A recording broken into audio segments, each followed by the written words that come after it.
자, 제가 지금 건물 내부로 들어와서 이렇게 설명을 해드리고 있는데요. 바깥에는 이 공사를 할 때 바깥에 분진과 비산이 떨어지지 않도록 이렇게 가설을 해놓은 것을 확인할 수 있습니다. 굉장히 가설 나름대로 잘한 것 같아요. 신경을 써서 잘한 것 같은데 이렇게 폐기물들도 떨어지다가 저렇게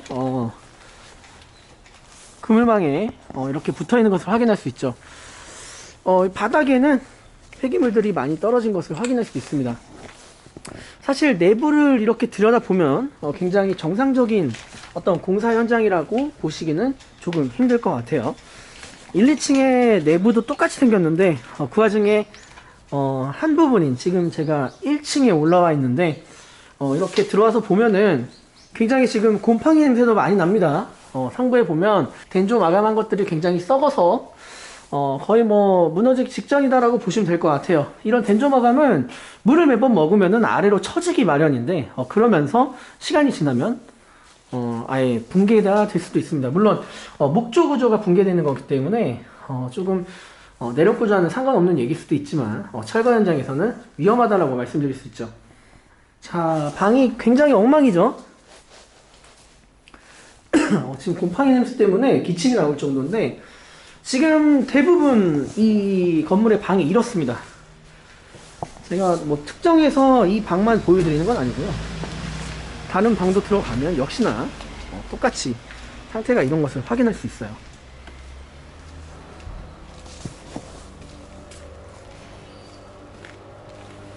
자, 문만 열어서 보여드리면 자, 이렇게 굉장히 곰팡이가 많이 발생해서 확인할 수 있습니다. 쓰레기나 쓰레기도 다 모여 있고요. 여기 비가 와가지고 굉장히 미끄럽습니다. 자, 대수선 인허가를 안 받고 공사를 했다가 왜 중단이 됐는지 건축에 관해서 조금이라도 아시는 분은 3층 상황을 보면 알 수 있을 겁니다.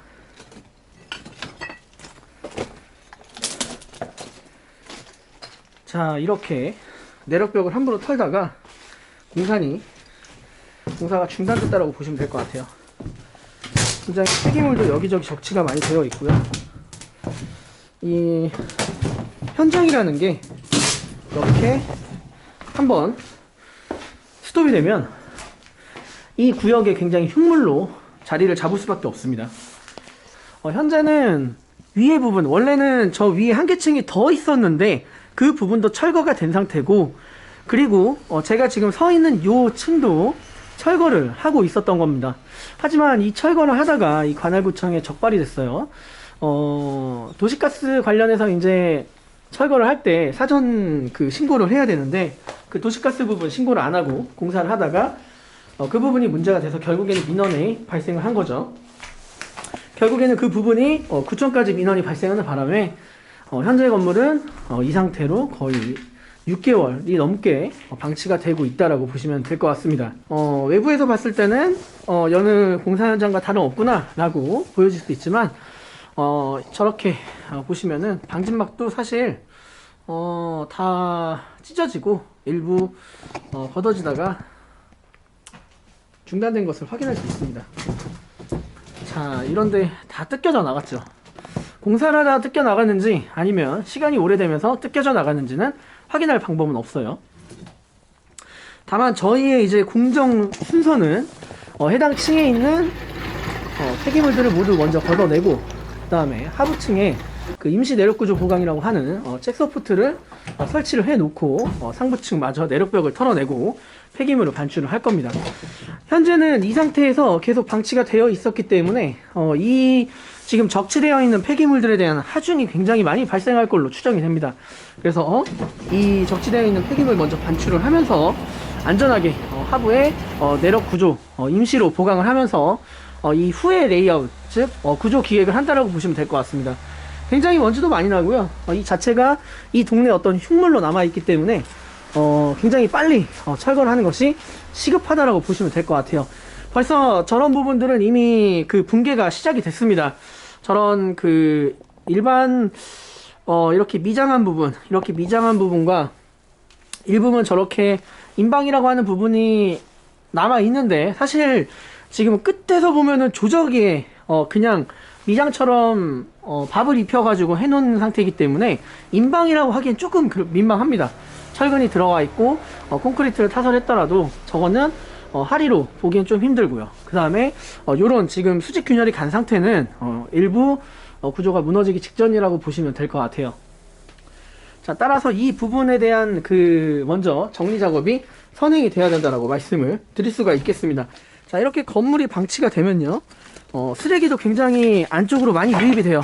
사람들이 지나가면서 쓰레기들을 버릴 수밖에 없는 상황이 돼버리고 굉장히 위험해지고 흉물이 되기 때문에 이웃 주민에게도 불편을 초래할 뿐만 아니고 계속해서 민원이 발생하는 이유라고 보시면 될 것 같습니다.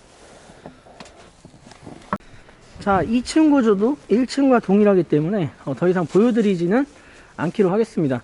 다만 지금 이렇게 외부 가설을 한 부분을 중심으로 쓰레기들이 굉장히 많이 적치되어 있다고 보시면 왜 건물을 공사를 하다가 중단을 하면 안 되는지 그 이유에 대해서 좀 납득을 하실 것 같습니다. 자, 상부에 올라갈 때는 안전모를 쓰고 올라가기 때문에 하부에 설명할 때는 안전모를 벗고 설명을 해드릴게요. 자, 현재 건물 대수선 인허가를 안 받고 이렇게 내륙 구조를 철거하다가 적발이 되어서 공사가 중단됐다라고 말씀을 드렸는데, 이 공사의 전반적인 시작의 문제는 바로 업자 선정이었습니다.